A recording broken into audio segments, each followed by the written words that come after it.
Russell Raphael from North London, Ulysses, and today I'm going to give some thoughts on the first vignette of the Wandering Rocks chapter that we read a few days ago in the pub, and is the subject of my recent video where I read it out then.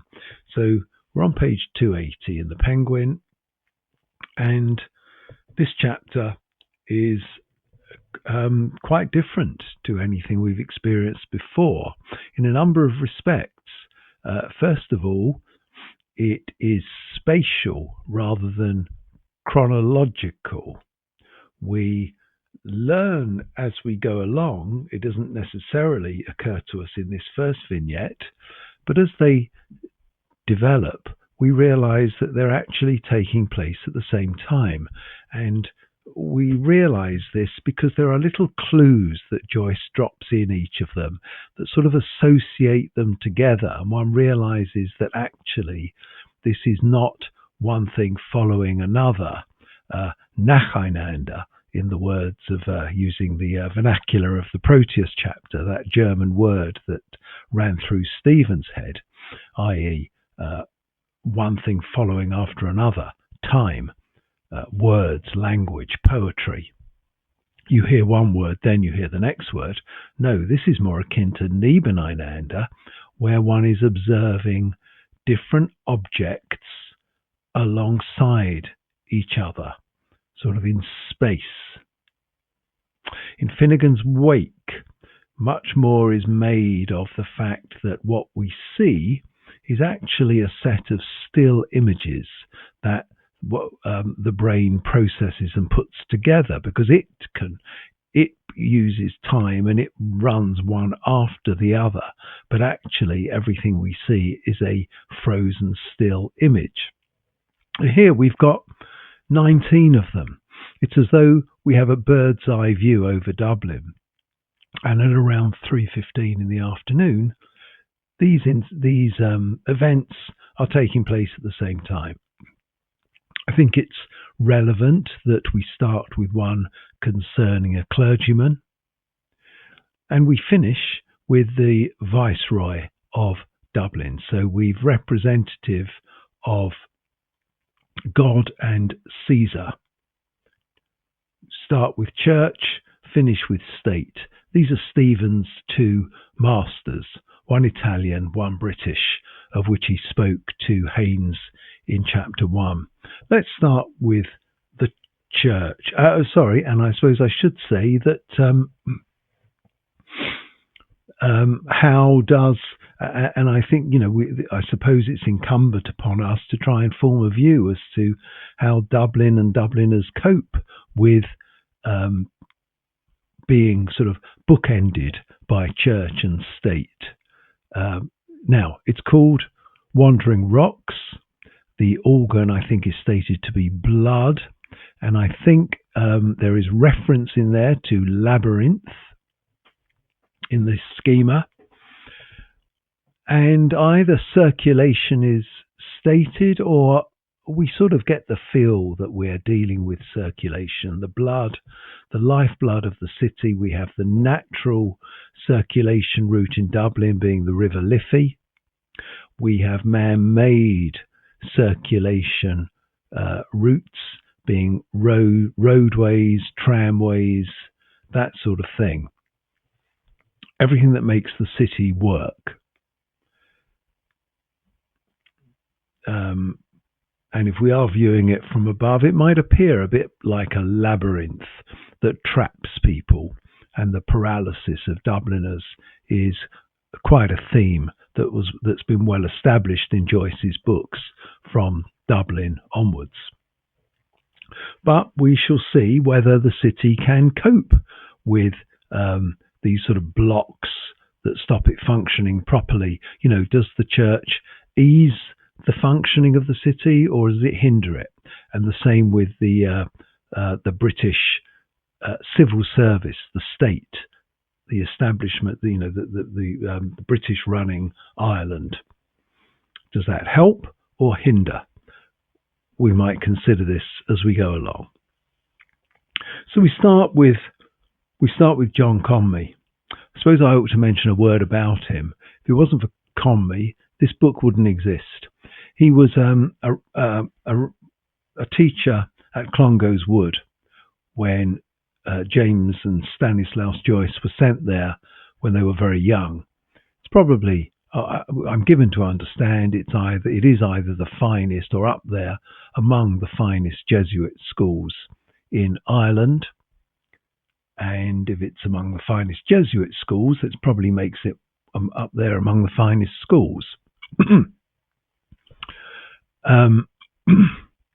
But the Joyce family falls on hard times and they have to be removed from there. And they're probably going to have to go to a Christian Brotherhood school in Dublin, which is, in educational terms, not Jesuit, and therefore, I'm given to understand, further down in the pecking order in terms of quality of education. Simon Dedalus bumps into Father John Conmee on the street in Dublin while all this is going on. Conmee is back in Dublin because he is no longer a teacher at Clongowes Wood, but he's the rector of Belvedere College, the Jesuit school in Dublin. It's not as good as Clongowes Wood, but it is still a Jesuit education. And Conmee learns of the plight of the two Joyce brothers and says, no, we'll see what we can do about that. And he arranges for them both to get bursaries to attend Belvedere College on a non-fee paying basis. James Joyce gets the brilliant education that he did that enables him to write this book. So it's safe to say, were it not for John Conmee SJ, Ulysses and nothing by Joyce may well have come about. We'll never know, but it's a distinct possibility. And so you'd think Joyce would treat him fairly well in this, and to an extent he does, and to another extent he doesn't. Let's get on with it. So it starts with some interesting descriptive words of John Conmee, that he's superior, and then words to describe his watch, that it was reset, that it was smooth and put in his interior pocket. Strange words that have potential for double entendre. And we ought to remember that we are in a chapter of Wandering Rocks where the waters seem reasonably straightforward and calm, but a rock can appear out of nowhere and trap the unwary. So we ought to be, we're sort of put on alert initially, right from the off, that this isn't necessarily as straightforward as one might think. And he leaves his church, which we'll learn is Francis Xavier in Upper Gardner Street, and he'll begin his route to Artane, and he's going to walk there. At least he plans to. Artane, it's quite a way away. Am I right in thinking it's got at least 5 miles, but maybe it's more? And I think and why is he going there? He's going there to try and place one of the Dignam children there. He's on a charity mission, and he's doing what he actually did for the Joyce brothers. Got them into a school free of charge. But Artane is no Belvedere College. Artane, I think it was called an industrial school? Anyway,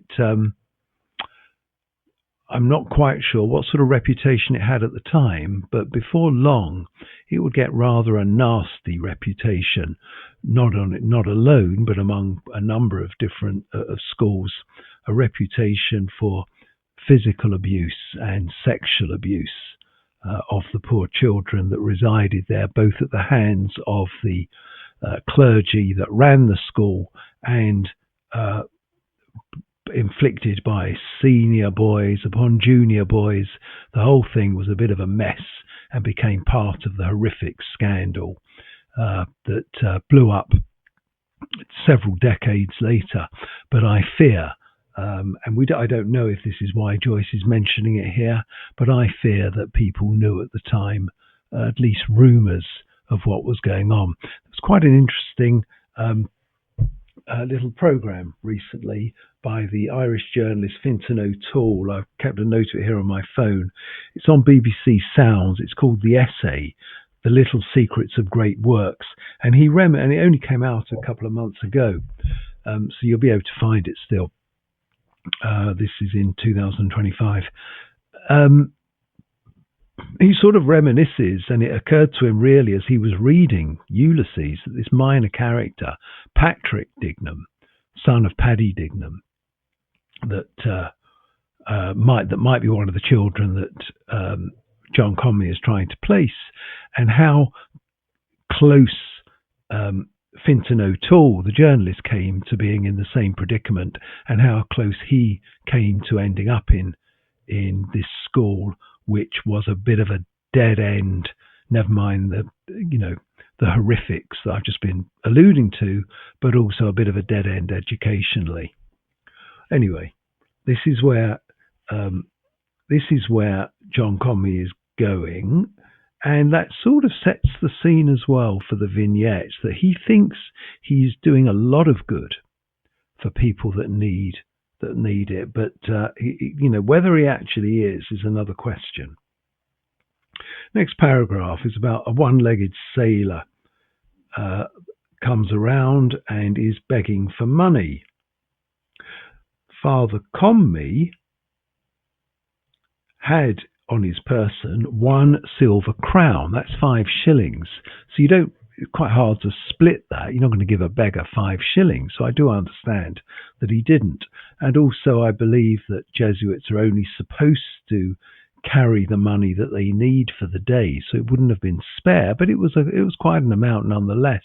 So he doesn't give him any money. He just blesses himself.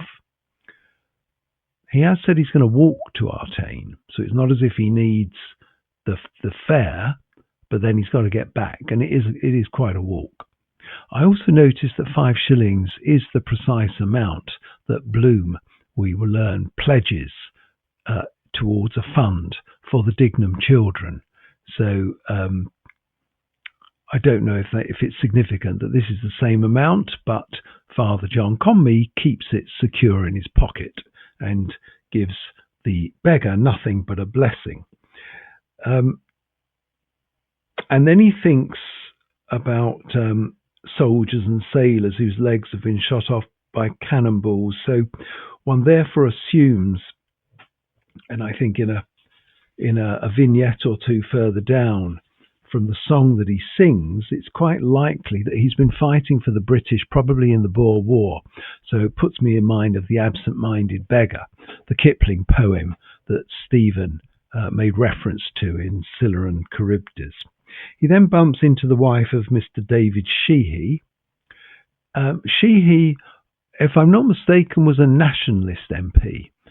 So this would have been before, at some point, the nationalist MPs decided they would not serve in Westminster.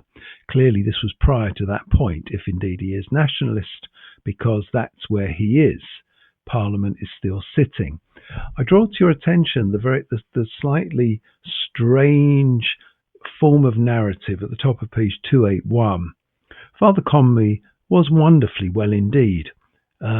It's as though the narrator is narrating the dialogue in the part by use of the past tense, so the dialogue doesn't need to be spelt out.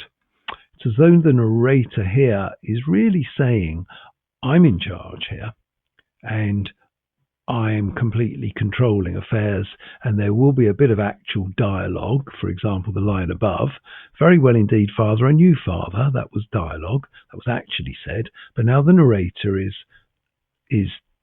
telling us what was said in the style of dialogue. It's quite interesting. We'll see it again in even more detail at the bottom of that page. And so Conmee is going around greeting people, blessing people. There's a little discussion about Father Bernard Vaughan, a priest, a Welsh priest who comes over to do to give sermons, and I think we saw his name when Bloom went past the church in Westland Row and read the notices. I think there might have been reference to him. And then he bumps in, at the bottom of 281, he bumps into these three schoolboys. I think all their names are significant, and there are people that Joyce knew. But I do find Ger Gallagher of particular interest, because I think this is a brother, older or younger, of Ignatius Gallagher. And Ignatius Gallagher appears in Dubliners, is referenced. He was that wonderful journalist that Miles Crawford couldn't get enough of in Aeolus, where he sent the code to the New York World about the Invincibles murder. That means he was of working age in 1881 or 2. We're now 1904. So it's pretty unlikely he would have a brother of about 6 years old, although it's possible. It is possible. But I think Ger Gallagher may have even been his older brother. But anyway, more of that interesting dialogue about, it's not quite dialogue, it's not quite interior monologue. So the letter gets posted. Whether he's going to Artane to speak to someone or whether he's posted a letter to plea on behalf is again unclear. Potential wandering rocks. We think this is where it's going, but now we're not so sure. Now we have a reference to Dennis McGinney, a local character, well-known person on the street, and he'd be well known because of the extravagant way in which he dressed, because he was a dancing instructor. And Bloom has referred to him. Bloom has referred to him already as a walking advert back in Lestrygonians, because as he walks, he dresses very flamboyantly. His deportment is such, he's announcing to the world that I am a dance instructor available for hire. Now, Conmee doesn't greet or bless Dennis McGinney, and that begs the question, are they even in the vicinity of one another?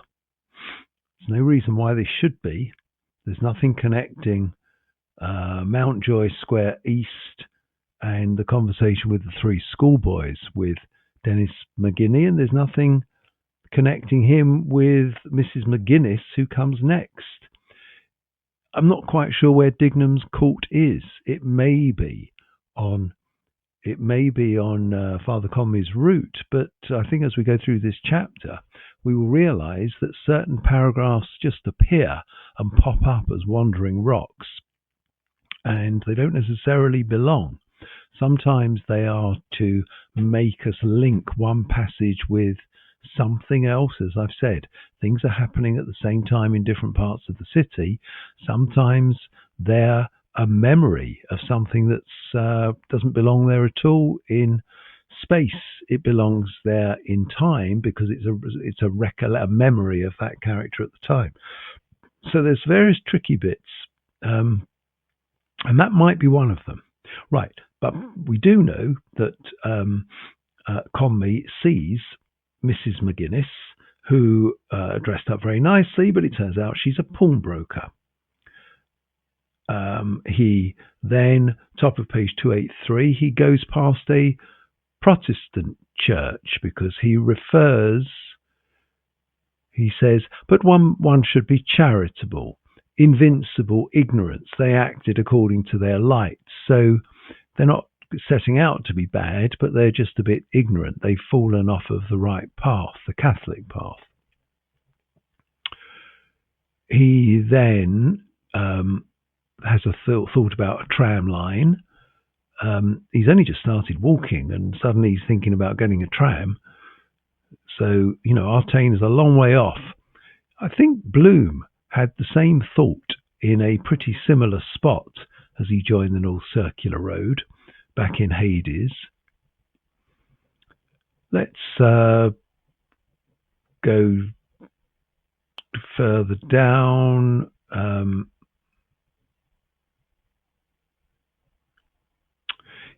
The interesting bit about the outside of the William Gallagher. Grogan's the tobacconist, and there's news boards there, and there's a headline about the dreadful catastrophe in New York. This is the General Slocum, and it really was an awful tragedy. It was sort of a pleasure cruiser, I think, somewhere around Long Island, between Long Island and Manhattan, apparently, and it sank, and hundreds of people were killed.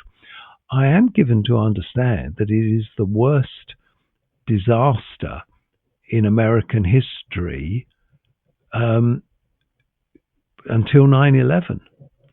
So really was awful, and it genuinely happened on the 15th of June 1904. So the newspapers would have been full of it the next day.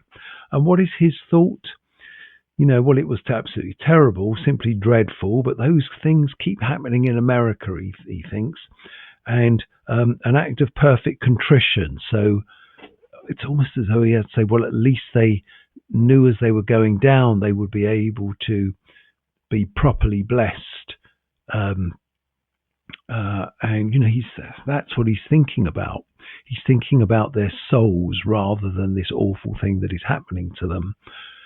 I'm not a religious person, so that makes no sense to me, and I suspect that neither to Joyce.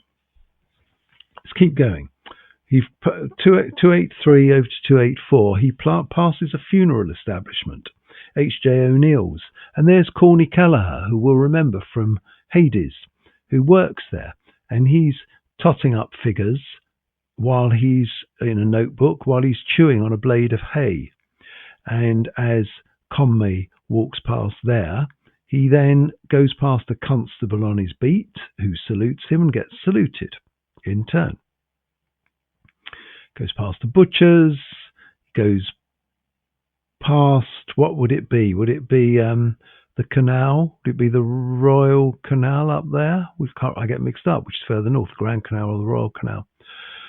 Oh, there's a barge, and it's full of peat, and one doesn't know if this is the same barge. I suspect it is. That Bloom saw earlier.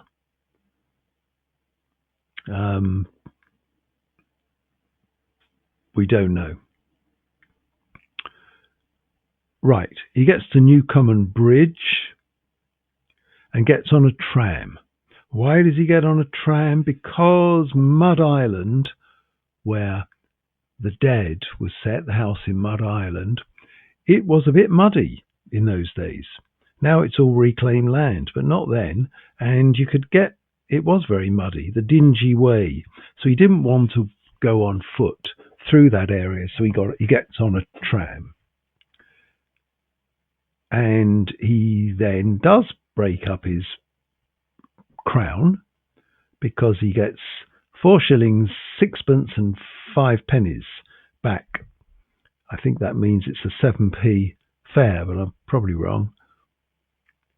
So he looks around at the other occupants on the tram, and they're all a bit glum, which he thinks, why would they be? And we get a couple of observations about other people on the tram. A husband and wife having a chat, the wife yawning, a man that Father Conmee recognises as one of his congregation is a bit awkward and shaking. He perceived also the awkward man at the other side of her, sitting on the edge of the seat, and then there's this, he has a memory to, he's now at the altar, and this man shaking at the altar rails, so shaking so much it was hard to place the bread, the Eucharist, into his mouth. We don't know whether this is from some disease or condition, or the DTs and it's alcohol. A woman then gets off the bus. She nearly misses her stop. Eugene Stratton. He was a vaudeville performer, And he had an act, a particularly unsavoury act, albeit it was incredibly popular at the time, not just in Ireland, but also on mainland Britain, and I'm sure in America and Europe as well. I think he might have been America. Anyway, this was a white man who made up as a black man and sang Negro spiritual songs, and you get the gist. If you're a similar age to me, you will recall now with a degree of vicarious shame the black and white minstrel show that I can recall as quite a young child. So it survived well into the 70s, but has long since died a death, thank goodness, along with Miss World and other programs that we don't have now. But anyway, it was popular at the time, and it puts Father Conmee in mind of the millions of, it puts him in mind of missionary work.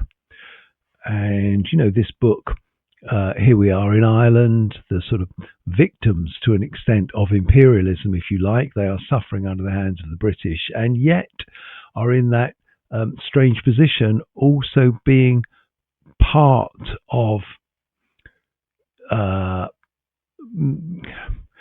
close enough to London that is, was Ireland part of the imperialist problem or part of the imperialist solution?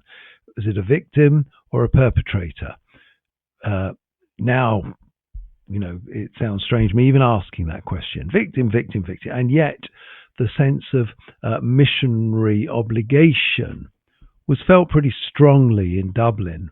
It seems by this, where Father Conmee is Lord, and the Catholic Church generally. It was its mission to go to parts of the world where Catholicism had not yet properly taken hold and convert as many people as possible. So one might distinguish there that they're not colonizing on economic grounds, although I would argue that one may be splitting hairs there. The Catholic Church, one of the richest, most powerful organisations on earth, but colonising souls. And Conmee is thinking benignly about all of these non-Catholic Africans and Chinese and Asians and people that will not be saved because they have not been baptized. And it puts him in mind of this study that's taken place by this Belgian Jesuit called Le Nombre des Élus. How many will be saved? What if you're not a Christian? Are you absolutely condemned to hell? How many people do we think is likely to go to hell in percentage terms? Is it 1% of the population, 95% of the population? People thought about these sort of things, particularly priests, and I think he took some comfort that this study stipulated that even though they hadn't formally been saved, they may well be all right one way or another. I'm not sure how he gets there.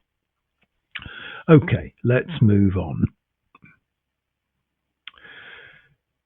He gets off the tram at the Malahide Road and he begins to walk along it. He thinks about Lord Talbot of Malahide.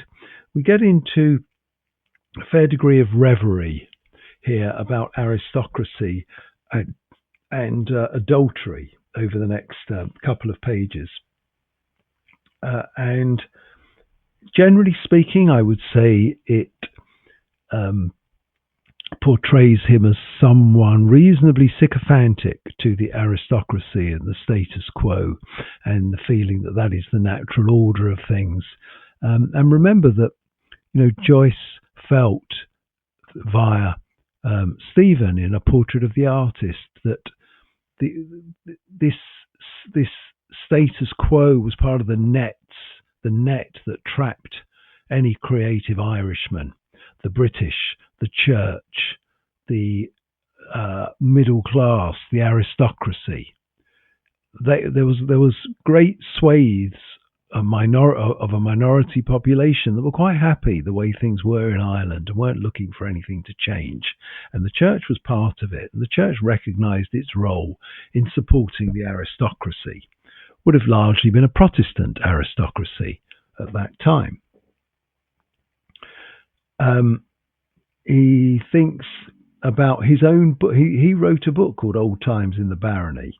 That comes up there. So he's thinking about Lord Talbot de Malahide as he's on the Malahide Road. He thinks about Mary Rochford, first Countess of Belvedere. Belvedere's nowhere near here.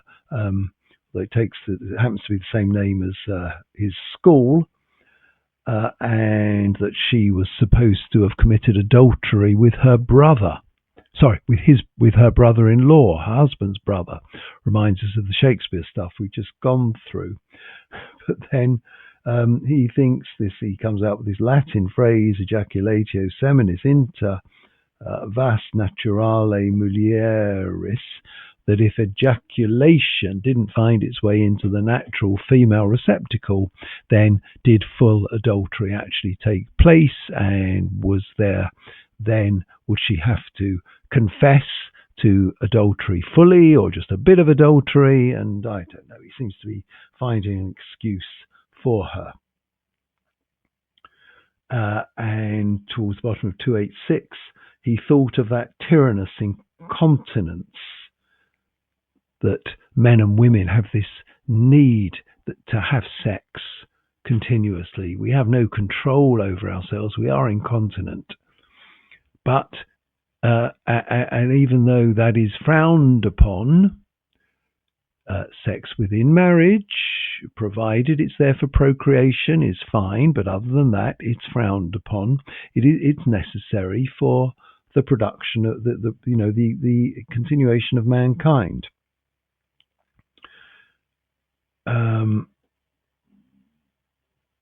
He imagines himself back in those days, Don John Conmee, marrying people, guiding them in life. He's imagining himself as part of that aristocratic life.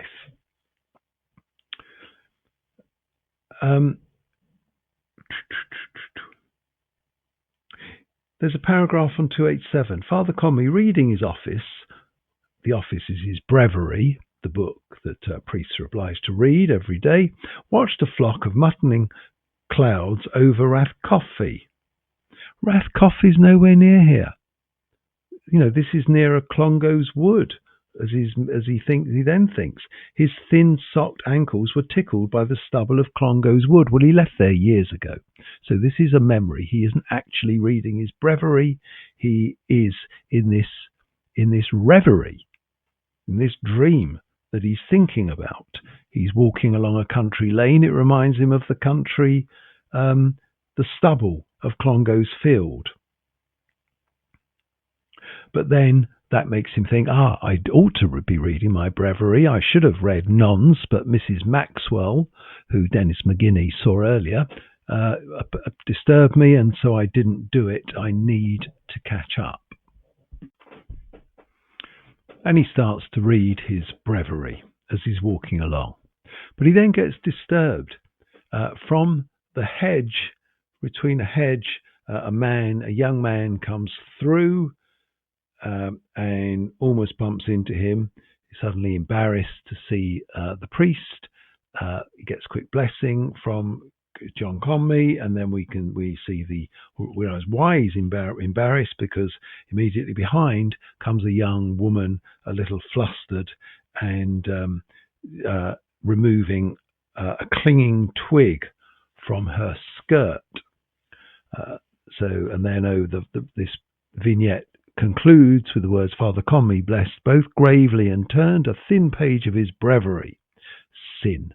And then he reads the last words of the breviary there, of that segment.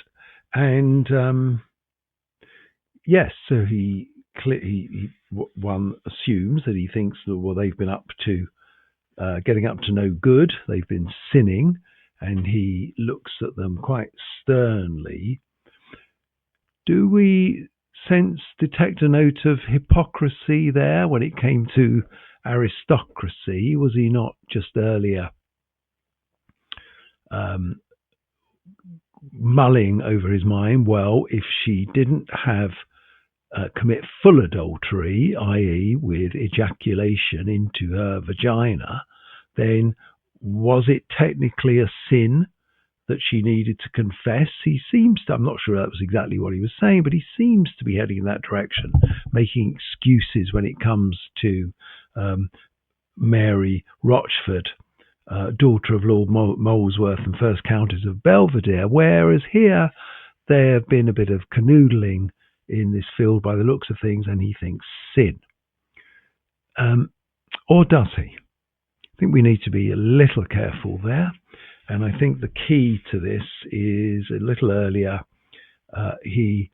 There was a paragraph, he walked calmly and read mutely the nons, walking and reading till he came to res, in beati immaculati, principum verbarum tuorum veritas in aeternum omnia judicia judiciae tuque. I can't tell you what the Latin means. I ought to have looked it up, and it's probably significant, but I don't know. But anyway, the key word to my mind is res, because actually it isn't res, it's pronounced resh, and this is a Hebrew letter.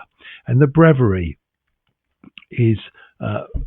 derives from some Old Testament writings and is divided up into segments and divided by Hebrew letters.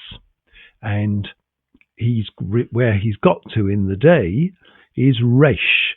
That's something that I suppose it indicates what you should be reading at what sort of time.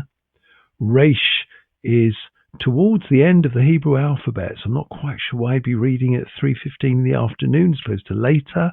Maybe that's my ignorance.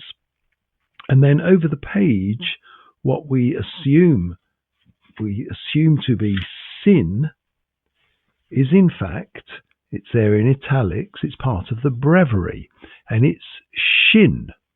This is the segment that comes after resh. So happens that S follows R in the Hebrew alphabet as well.